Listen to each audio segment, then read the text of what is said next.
Məhəbbət iksiri. 2-ci bölmə, 3-cü fəsil. Ən böyük məqam. Allah məhəbbətinin şiddəti və ixlasın kamal həddi cavan xəyyatı yüksək məqama, ali məqsədlərə çatdırmışdı. Hədisdə də qeyd olunduğu kimi bu yolla o, hal-hazırda ariflərin arasında mövcud olan qayda qanunlardan tamam başqa yollarla kamala, mərifət əhlinin məqamına nail olmuşdu. İmam Sadiq əleyhissalamdan nəql olunan hədisdə buyurulur: Əql sahibi o şəxslərdir ki, təfəkkür qüvvəsindən istifadə eləmək nəticəsində Allaha məhəbbət əldə eləmiş olurlar. Hədisin davamında belə buyurulur: Onlar bu məqama çatdıqları zaman öz istək və məhəbbətlərini Pərverdigar-ı aləmə məxsus eləyərlər. Belə elədikdə ən böyük və yüksək məqama çatmış olur, Pərverdigarı öz qəlblərində görür və hikmət tapırlar. Onlar hikməti həkimlərin, elmi alimlərin və sidqi doğrusuluğu siddiqlərin tapdığı yolla deyil, başqa yolla tapırlar. Hikmət sahibləri hikməti sükutla, alimlər elmi tədqiqat və axtarışla, siddiqlər isə doğrusuluğu uzun-uzadı ibadət və Allah dərgahında öz acizliklərini izhar eləməklə əldə eləyirlər. Bütün aləmlərə yol tapmaq. Uzun illər boyu aşkarda və xəlvətdə şeyx ilə birlikdə olan müridlərindən biri onun mənəvi kəmalı barəsində belə deyir: Allaha və Əhl-i Beyt əleyhissalama məhəbbətin şiddətindən onunla Allah arasında heç bir pərdə yox idi və o bütün aləmlərə yol tapmışdı. Xilqətin əvvəlindən indiyənə qədər bərzəx aləmində olan bütün ruhlarla istədiyi vaxt söhbət eləyirdi. İradə elədiyi zaman hər kəsin ömür boyu gördüyü əməlləri görür, onların əlamətlərini deyir və qeybdən icazə verilən şeyləri aşkar eləyirdi. Məlakut aləminə nəzər. Asimanların, yerin və məlakut aləminin bəsirət gözü ilə görünməsi şühudun yəqin dərəcəsinə, yaxud eynül yəqininin ən yüksək mərhələsinə çatmağın müqəddiməsidir. Beləliklə, asimanların və yerin məlakutunu İbrahimə göstərdi ki, yəqin əhlindən olsun. Ənam surəsi 75-ci ayə. Rəsul-i Əkrəm Səlavatıllahdan nəql olunan hədisdə buyurulur: Əgər şeytanlar insanların qəlblərini bürüməsəydilər, hökmən insan məlakut aləminə müşahidə eləyərdi. Əmmarə, nəfsin və şeytanın tələsindən xilas olan, qəlbində olan hicab və zülmət pərdələrini kənara qoyan bir şəxs asimanların və yerin məlakut aləmini müşahidə eləyə bilər. Beləliklə də ulul elm, yəni elm sahibi olan mələklərin cərgəsində qərar taparaq Allah Teala'nın zat-ı müqəddəsinin haqq olmasına şəhadət verə bilər. Allah, mələklər və elm sahibləri şəhadət verirlər ki, Allahdan başqa heç bir məbud yoxdur. Şeyxin şagirdlərindən biri belə nəql eləyir. Mərhum Hacı Müqəddəsdən soruşdular ki, Peyğəmbər Səlavatıllahdan nəql olunan bu hədis düzdürmü? O cavab verdi: Bəli. Dedim, siz asimanların və yerin məlakutunu müşahidə eləyirsinizmi? Cavab verdi: Xeyr, lakin Şeyx Rəcəbəli Xəyyat görür. Şeyx 60 yaşında. Mərhum Əbdülkərim Hamiddən belə nəql olunur. Şeyx 60 yaşında olarkən elə bir halətdə idi ki, bir anlığa diqqət yetirsəydi, istədiyi hər bir şey başa düşərdi. Bizim elmimiz hara, onun elmi hara? Doktor Həmid Fərzam deyir: Mən adətən cümə axşamları günü şeyxin huzuruna gedir və onun namaz və dua mərasimində iştirak eləyirdim. Axırda gördüm ki, bəzi suallarımı xüsusi şəkildə ondan soruşmalıyam. Buna görə də həftənin ara günlərində də onun huzuruna getməyi qərarı aldım. Bazar ertəsi günü günortadan sonra suallarımı soruşmaq üçün onun huzuruna getdim. Çox gözəl bir gün idi. Çünki universitetin tanınmış müəllimlərindən olan Doktor Məhəmməd Mühəqqiqi və Ayətullah Bürücerdinin nümayəndəsi də oradaydı. O çox gözəl və nurani bir şəxsiyyət idi. Mən onu o vaxta qədər görməmişdim və tanımırdım. İcazə aldıqdan sonra onların huzurunda oturdum və hər iki böyük şəxsiyyətin elmi söhbətlərindən faydalandım. Gün batmağa az qalanda söhbət qurtardı. Doktor Mühəqqiqi sağollaşıb getdi. Mən də şeyxlə xudahafizləşib doktorun ardınca çıxdım. Sürətlə irəliləyib ona çatdım və dedim: "Sizinlə yaxından tanış olmaq istəyirəm." O buyurdu: "Familiyam Mühəqqiqidir. Özüm də müəlliməm." Dedim: "Mən şeyxin huzurundan faydalanmaq üçün bura gəlirəm. Siz də Allaha şükür olsun ki, bu kimi işlərdən ehtiyatsızsınız." Məqsədim onu yoxlamaq idi və bilmək istəyirdim ki, onun özü haqqında təsəvvürü necədir. Buyurdu: "Xeyr əzizim, bizim məlumatlarımız kitab üzündən və əzbərləməli şeylərdir. Şeyxin yanına gəl, gör nə xəbərlər var. Cənab şeyx elə bir məqamlara nail olub ki, çox şeyləri əyani olaraq görür. Bizim elmimiz hara, onun elmi hara?" Dedim: "Necə ki?" Dedi: "İlk dəfə onun huzuruna gələdiyim vaxt hal-əhval tutandan sonra məndən ixtisasım barədə sual elədi." Dedim: "Universitet müəllimiyəm, tədrislə məşğulam." Buyurdu: "Xeyr, mən görürəm ki, siz kürəyə oxşar şeylər düzəldirsiniz." Mən təəccübdən yerimdə donub qaldım və dedim: "Bəli, mən uzun illərdir ki, öz məişətimi təmin etmək üçün coğrafi kürələr düzəldirəm və bundan heç kəsin xəbəri yoxdur." Doktor Fərzam doktor Mühəqqiqinin nəzərini təkid eləmək üçün öz xatirələrini belə davam elətdirdi: "Bu çox böyük bir mətləbdir. Amma əgər onların hamısını demək istəsəm, qalaq-qalaq kitab yazmaq lazım gələcək. Ariflərin və sufilərin istihadında mövcud olan cümlə ilə desək, şeyx nəfsin saflaşdırılması və batini səfaya nail olmaq nəticəsində mükaşifə dənizində qərq olunmuşdu.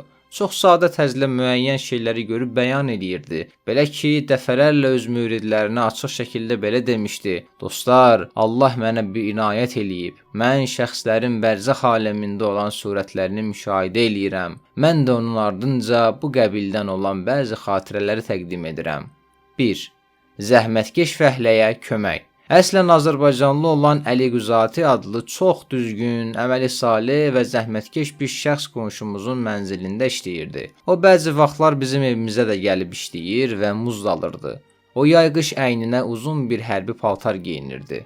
Şeyx onun ümumiyyətlə görməmişdi, amma bir gün müqəddiməsiz olaraq gözləmədiyim bir halda buyurdu: "Hərbi paltar geyinən o uzun boylu kişi bəzi vaxtlar sizin mənzilinizdə də işləyir. O kasıb adamdır, əhli-əyalı da çoxdur. Ona bazardığın qədər çox kömək eləməlisən." 2. Meydandan nə tez çıxırsan? Günlərin bir günündə sübh çağı evdə davadalaş saldım. Küsüb evdən çıxdım. Axşam namazı qılmaq üçün şeyxin huzuruna gəldim. Dostların hamısı oradaydı. Hələ gün batmamışdı. Cənab şeyx otağın bir küncündə əyləşmişdi. Gözləri mənə sataşan kimi dərhal buyurdu: "Meydandan nə tez çıxırsan?" Bunu dedikdən sonra təəccüblə başını yellətdi və Hafizin bu şeirini oxudu. "Qəm şəmşirinin altında rəqs elədiyin halda getməlisən. Əgər nəticədə ölsən, aqibətin xeyir olar." Bu sözlərdən sonra mən dərhal öz səhvimi anladım. 3. Onun saç-saqqalının ağardığını görürəm. 40 il bundan əvvəl ürək ağrısına düçar olmuşdum və müəyyən qədər təhlükə hiss eləyirdim. Doktor Quyaya dedim: "Vəziyyətim yaxşı deyil. Mümkündür ki, o da bu xəbəri şeyxə çatdırmışdı və o da buyurmuşdu: narahat olmasın. Onun saç-saqqalının ağaran gününü görürəm. Səhv etməsəm, mənim 70-80 il yaşayacağımı demişdi. İndi Allahın köməyi ilə yaşım 70-i keçmişdir. İxtisara riayət olunsun deyə bu kimi mətləbləri qeyd eləmirik, amma əşyaların və işlərin mahiyyəti və həqiqətlərinin müşahidə olunması ilə əlaqədar olan bəzi şeyləri gətiririk." 4. Doktor Fərzamın ata-anasının ruhu ilə rabitə. Təqribən 1337-ci ildə, miladi təqvimlə 1958-ci ildə, yəni şeyxin ömrünün axırlarında mən Pakistanın Lahor şəhərinin universitetində fars dilini tədris eləmək üçün səfərə hazırlaşırdım. Bir gün günortadan sonra məsləhət və xeyir-dua alım deyə onun yanına gəldim. Ədəb əhlinin istilahında desək, heç bir təfəkkür və müqəddimə olmadan dedim: "Cənab şeyx, mən sizin huzurunuza Pakistana getmək üçün məsləhətə gəlmişəm. Mümkündür ki, bu barədə mənim mərhum atam-anamla məşvərət eləyəsiniz." Cənab şeyx buyurdu: 3 salavat göndər. Sonra isə onlarla danışdı və axırda ağlamağa başladı. Mən dedim: "Əgər bilsəydim narahat olacaqsınız, sizdən belə bir şey xahiş eləməzdim." Şeyx buyurdu: "Xeyr əzizim, mən Həzrət İmam Zaman əleyhissalamın zuhuru barəsində onlardan soruşdum. Ağlamağımın səbəbi də budur." Sonra atamın zahiri əlamətlərini deyib buyurdu: "Ananın başında bir çadrası var idi. üzünü də örtmüşdü. Kermanın yerli ləhcəsi ilə danışırdı. Mən onun sözlərindən bəzilərini başa düşmürdüm. Dedim, bəli şeyx, əgər Kerman ləhcəsində danışsalar, onların sözlərinin bəzilərini başa düşməyəcəksiniz. Şeyx sonra dedi, onların sözlərinin xülasəsi bu idi ki, sən Pakistana səfər elə bilməyəcəksən və ümumiyyətlə bu səfər sənin nəyinə lazımdır? Sonralar bu iş baş tutmadı. Həm şeyxin, həm də ata-anamın dedikləri düz çıxdı. Doktor Şeyxin cənab Şeyx Rəcəbəli Xəyyat ilə əlaqəsinin səbəbi. Şeyx Rəcəbəlinin övladlarından biri belə nəql eləyir. Mərhum doktor Əbülhəsən Şeyx ilk dəfə Şeyxlə necə tanış olması barəsində deyir. Mənim mərhum Şeyx Rəcəbəli Xəyyatla tanış olmağım həyat yoldaşımın bir neçə ay ərzində itməsi ilə əlaqədar idi. Mən nə qədər axtardımsa, onu tapa bilmədim. Mərifət əhlindən çoxuna müraciət elədim, amma heç bir faydası olmadı. Vəziyyətimin çox gərgin vaxtlarında bir nəfər Şeyx Rəcəbəlinin ünvanını mənə verdi və onunla ilk dəfə məhz bu münasibətlə görüşdüm. Məni görən kimi diqqətlə nəzər salıb buyurdu: "Sənin həyat yoldaşın Amerikadadır və 2 həftəyə qayıdacaq, narahat olmayın." Şeyx necə buyurmuşdusa, elə də oldu. Həyat yoldaşım Amerikadaydı və 2 həftədən sonra qayıdıb gəldi. Bu hadisədən sonra universitetdə işim tez qutaran günlərdə əvvəlcə cənab Şeyxin evinə başvurur, sonra evə gelirdim. Mərhum doktor Şeyx 1996-cı ildə bu kitabın tərtib olunması ilə əlaqədar verdiyi müsahibəsində belə demişdi. Bir dəfə onunla birlikdə Pəskələyə getmişdik. O kirayə elədiyimiz ulağa mindi və mən də onun qarşısında hərəkət eləyirdim. Öz-özümə dedim, universitet müəllimi olmaqdan nə çıxar? Əgər ustad olmaq istəyirəmsə, gərək bu yolu keçəm. Gərək addım-addım onun getdiyi yolları gedəm ki, axırda da onun kimi olam. Onunla birlikdə olmaq çox mənalı və ləzzətli idi. Maşın düzəlmişdi, yola düş. Doktor Səbati deyir, bir gün Şeyx Ağa Mirzə Seyid Əli və Ağay Əkrəmi ilə birlikdə Tehranın ətraf dağlarında Bibi Şəhrəbanu məzarına getmək istəyirdi. Dayanacaqda çoxlu adam var idi. Birinci avtobus gələn zaman Şeyx dedi, bu avtobusa minmək bizə nəsib olmayacaq. Avtobus gələn kimi dərhal doldu. İkinci avtobus gəldi. Şeyx yenə də buyurdu, bu avtobusa da minə bilməyəcəyik. Cəmaət növbəyə riayət eləmədən avtobusa mindi. Şeyx və onun dostları da yerdə qaldı. Şeyx buyurdu, biz 3-cü avtobusa minib gedəcəyik. 3-cü avtobus da tez gəldi. Hamı minməyə tələsdi. Şeyx və onun yoldaşları minə bilmədilər. Sürücü nə qədər çalışsa da maşını işə sala bilmədi. Axırda sərnişinlərə dedi, maşın xarab olub. Hamı yerə indi. Cənab Şeyx öz yoldaşlarına dedi, minin maşına. Hamımız mindikdən sonra sözü dedi, eşitmədiniz maşın xarabdır, hərəkət eləmir. Şeyx dedi, maşın xarab deyil, hərəkət elə. Sürücü sükan arxasına keçib bir daha yoxladı. Maşın isə dərhal işə düşdü. Bu zaman sair sərnişinlər də gəlib mindi və maşın yola düşdü. Yol əsnasında yol pulunu yığan zaman biz 3 nəfərdən pul almaq istəmədi, lakin qəbul eləmədi. Nəhayət şeyxə işarə eləyib dedi, mən o şəxsdən yol pulu almayacam. Duan qəbul oldu. Cənab Hacı Seyid İbrahim Musəvi Zəncani deyir, 1333-cü ilin bəhmən ayının əvvəllərində, yəni 1954-cü ildə Bağdadda İran konsolunun müavini vəzifəsində çalışırdım. Ailəvi şəkildə İraqa getmişdik. İraq inqilabından 2 gün əvvəl mən və ailəm İrana qayıtdıq. Lakin anam və övladlarım Kazimeyn şəhərində qalmışdılar. 2 gün sonra bütün informasiya vasitələri ilə İraq inqilabının baş verməsindən xəbər verdilər. Sərhədlər bağlandı. Anam və övladlarım barəsində orada qaldıqları üçün məndə qəribə bir nigarançılıq yarandı. Yenidən vizalı İraqa qayıtmaq üçün səfirliyə gedə-gəl eləyirdim. Bir neçə nəfər də mənim kimi pis vəziyyətdə qalmışdı və müraciət eləyib mənfi cavablar alırdılar. Getdikcə nigarançılığım artmağa başladı. O vaxt Məhərrəm ayı idi. Buna görə də Quma gedib Həzrət Məsumə əleyhissalamın mütəhhər qəbrinin baş tərəfində çox yalvarışla Həzrət Musa ibn Cəfərə məxsus olan salavatları qiraət elədim və viza almaqda Allahdan yardım dilədim. 2 gündən sonra Tehrana qayıtdım. Mərhum Əhməd Feyz Məhdəvi adlı bir iş yoldaşım var idi. O məndən əmsi oğlu mərhum Hüccətül İslam Hacı Ağa Ziyaüddin Feyz Məhdəvinin şeyxlə görüşməsinin şərait yaratmağını xahiş elədi. Birlikdə şeyxin evinə getdik. Evə daxil olduqdan sonra bizi təkcə yarısı döşənmiş olan çox sadə bir otağa apardılar. Şeyx bizə ilk növbədə Tövhid surəsinin 7 dəfə oxumağımızı tövsiyə elədi. O 7 rəqəminə çox inanırdı və daha sonra söhbətə başladı. Bizə çox gözəl nəsihətlər eləyib yol göstərdi. Söhbət əsnasında birdən mənə üz tutub dedi: "Çox yaxşı ziyarət elədin. Sənin istəyin qəbul olundu və onun əlamətləri görünməkdədir. İltimas-ı dua." Mən şeyxdən soruşdum: "Məqsədiniz hansı ziyarətdir?" Buyurdu: "Qumdakı ziyarət." Bundan sonra öz nəsihətlərinə davam elədi. Qarğış qəlbə qaranlıq gətirir. Bu zaman mərhum Hacı Ağa Ziyaüddin Feyz Məhdəviyə buyurdu: "Bu qədər qarğış eləmə. Qarğış insanın qəlbinə qaranlıq gətirir. Sən dua elə." O mərhum cavabında dedi: "Baş üstə."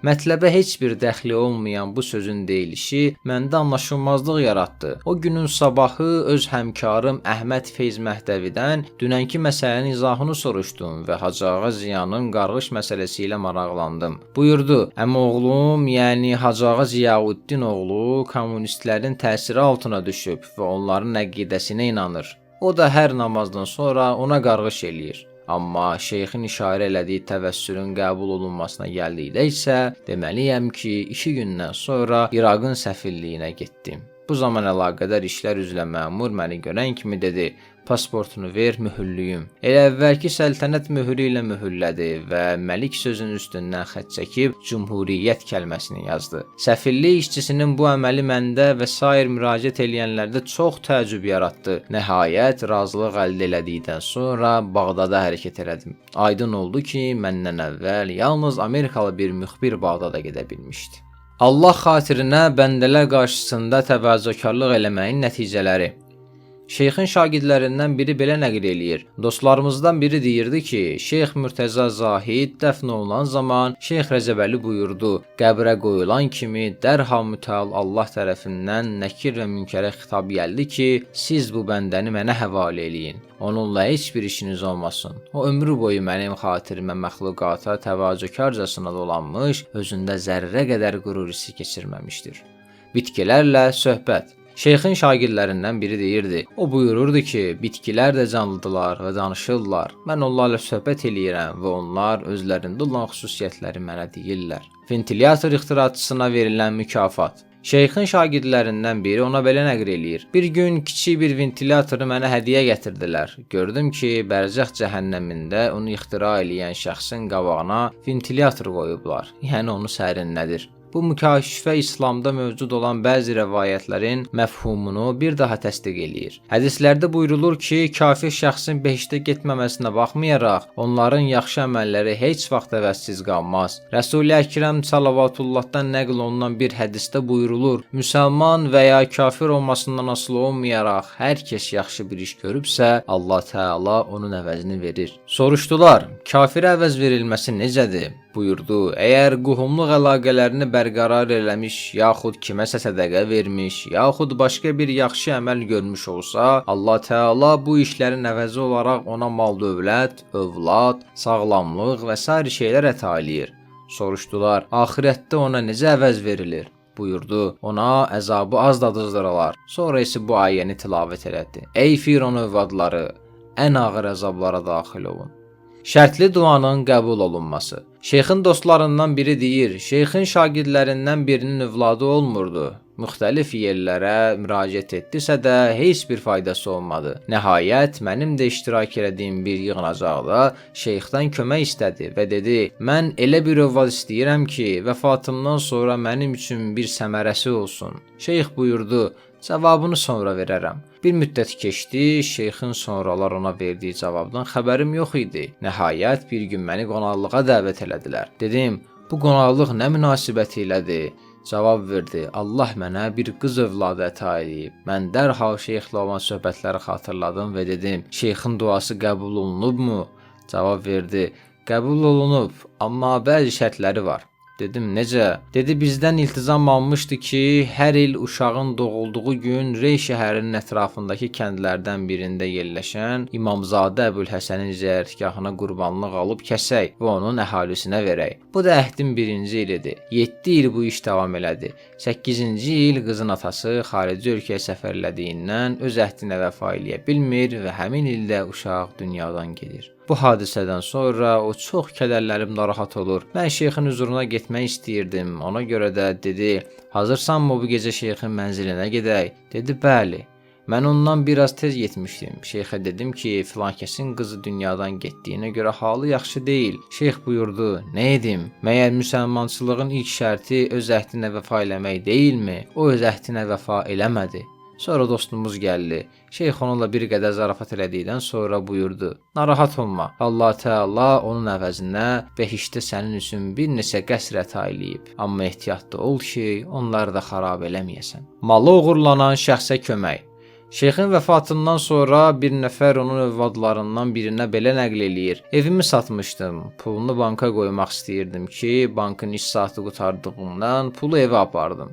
Gecə gəlib, oğru onların hamısını apardı.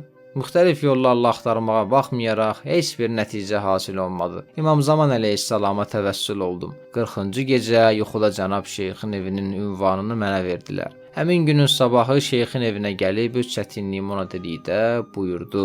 Mən dua yazmıram və fala da baxmıram. Sənə ünvanı səhv veriblər. Dedim, cəddimə and olsun ki, səndən əl çəkən deyiləm. Şeyx bir anlığa dayandı və məni evin içinə aparıb sonra buyurdu. Vəramin şəhərinə get. Filan kəndin filan evində iç-içə olan 2 otaq var.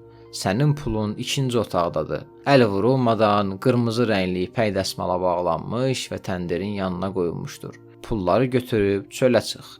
Onlar səni çay içməyə dəvət edəcəklər, lakin sən təcili olaraq oranı tərk elə. Onun verdiyi ünvan mənim iş yoldaşımın evi idi.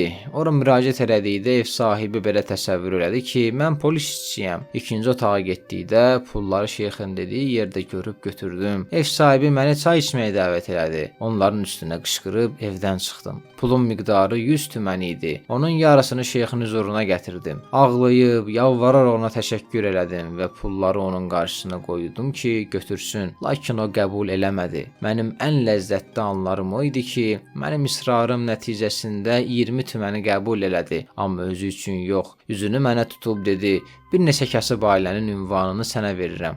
Onların qızlarına cehizlik lazımdır. Bu işi heç kəsə həvalə eləmə. Özün şəxsən yerinə yetir və onlar üçün lazım olan zəruri şeyləri hazırla və evlərinə təhvil ver. O özü üçün bir qəpik də götürmədi. Qırmızı almayı.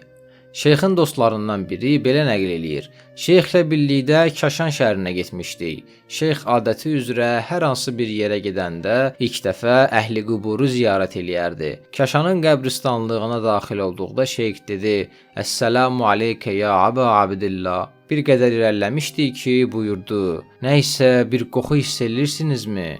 Dedi: "Xeyr." Soruşduq: "Nə qoxusu?" Dedi: "Qırmızı alma qoxusunu hiss eləmirsinizmi?" Dedi: "Xeyr." Bir qədər irəli getdi, şeyx qəbristanlıqda işləyən bir şəxsi gördüklə soruşdu: "Bugün burada kimisə dəfn eləyiblərmi?"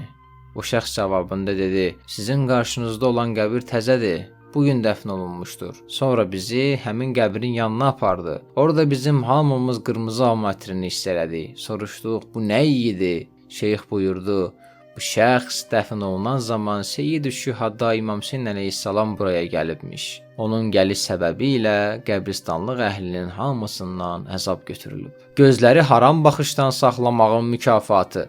Başqa bir şəxs deyir: Tehranın indiki Sepah meydanından taksi ilə aşağı gedirdim. Uza boylu və gözəl bir qadının çadıraya büründüyünü gördüm. Üzümü yana çevirdim və istiğfar elədikdən sonra onu maşına mindirib gedəcəyi yerə çatdırdım. Sonrakı gün şeyx sanki bu hadisəni yaxından müşahidə eləyirmiş kimi dedi: "O uza boylu qadın kim idi ki, ona baxdıqda üzünü yana çevirdin və sonra istiğfar elədin? Allah təbarək və Teala sənin üçün behişdə bir qəsr hazırladı və həmin qadına oxşar bir hurini də sənə əta elədi." haram maldan yaranan atəş.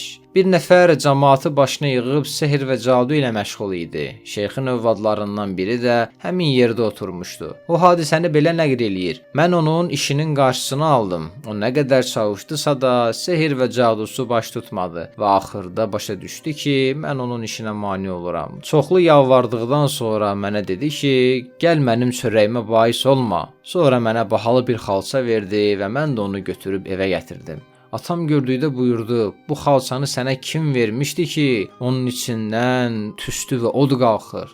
Tez ol, onu sahibinə qaytar. Mən də dərhal onu aparıb qaytardım. Qramofonun xarab olması. Şeyxin övladlarından biri nəql eləyir ki, atamla birlikdə qohumlarımızdan birinin toy məclisinə getmişdik. Ev sahibi şeyxin gəldiyini gördükdə cavanlara dedi ki, qramofonu söndürsünlər. Biz məclisə daxil olduq. Cavanlar yaxına gəldilər. Onlar bilmək istəyirdilər ki, görəsən gələn kimdir ki, onun gəlişi ilə qramofondan istifadə olunmamalıdır. Şeyxi gördükdə dedilər, bu nədir? Bu kişiyə görə biz qramofonu söndürməliyik? Yenidən onu işə salıb qulaq asdılar. Mən dondurmanın yarısını yemişdim. Atam əlimə vurub dedi, qalx ayağa, gedək. Mən məsələnin nə yerdə olduğunu bilməyib dedim, ata, mən elə dondurmamın yarısını yeməmişəm. Atam dedi, çox yaxşı, qalx ayağa. Hələ evdən təzəcə çıxmışdıq ki, qramofonun yandığını eşitdik. İkincisini gətirdilər, o da yandı. Bu hadisədən sonra ev sahibi şeyxin müridləri cərgəsinə keçdi. Aşiq cavanın təvəssülü. Şeyxin dostlarından biri deyir, Məşəd səfərinə şeyxlə birlikdə getmişdi. İmam Rıza əleyhissalamın hərəmində Polad pəncərənin yaxınlığında dayanmış bir cavan gördük. O fəryad eləyir, ahşivən qoparır, imamı öz anasına and verirdi. Şeyx mənə dedi, get ona de ki, işin düzəldi. Mən irəli gedib bu sözləri dedim. Cavan təşəkkür eləyib yola düzəldi. Mən cənab şeyxdən soruşdum, bu nə məsələ idi? Buyurdu, bu cavan bir qıza aşiq olmuşdu və onunla evlənmək istəyirdi. Lakin qızı ona vermirdilər. O gəlib İmam Rıza əleyhissalama təvəssül elədi. Həzrət buyurdu ki, işi düzəlmişdir, gedə bilər. Əsəbləşmə. Şeyxin şagirdlərindən biri deyir, bir gün bazarda dindarların biri ilə dini elmi mübahisəmiz olmuşdu. Mən nə qədər dəlil gətirdimsə, o qəbul eləmədi. Mən bir qədər əsəbləşdim. Bir neçə saatdan sonra şeyxin huzuruna getdim. Məni görən kimi başdan ayağa süzüb dedi, kiminlə kobud rəftar eləmsən? Hadisəni dedikdə şeyx buyurdu, bu kimi hallarda əsəbləşmə, imamlarımızın yolu ilə get. Əgər qəbul eləmədiyini görsən, ondan aralan. Saqqalı ilə nə işin var? Şeyxin şagirdlərindən birindən belə nəql olunur. Bir gecə məclisə daxil oldum. Bir qədər gecikmişdim. Şeyx münacat oxumaqla məşğul idi. Məclisdə iştirak eləyənlərə baxdım. Onların arasında saqqalını qırxmış bir nəfəri gördüm. Qəlbimdə narahat oldum və özümə nə üçün bu şəxs saqqalını qırxıb deyə fikirləşdim. Şeyx üzü qibləyə oturmuşdu. Arxası da mənə tərəf idi. Gözlənilmədən duanı kəsib üzünü mənə çevirdi və dedi, onun saqqalı ilə nə işin var? Gör əməlləri necədir. Ola bilsin, onun bir yaxşı xüsusiyyəti vardır ki, səndə yoxdur. Bunu dedikdən sonra yenidən üzünü çevirib dua oxumaqla məşğul oldu. Şeytan vəsvəsəsinə cavab. Şeyxin oğlu belə deyir, bir gün atamla birlikdə yol gedirdik. İki hicabsız və bəzənmiş qadın gördüm. Onlardan biri atamın sağ tərəfində, o birisi isə sol tərəfində hərəkət eləyirdi və hər ikisinin də əlində oyuncaq fırfıra var idi. Onlar atama deyirdilər, Şeyx, bax gör hansımızın fırfırası daha yaxşıdır. Mən çox balaca idim və bir şey başa düşmürdüm. Atam isə onlara itina eləmir, başını aşağı salıb təbəssüm eləyirdi. Onlar bir qədər bizimlə gəldilər, lakin birdən-birə gözdən itib görünməz oldular. Atamdan soruşdum ki, bunlar kim idi? Atam buyurdu, hər ikisi şeytan idi.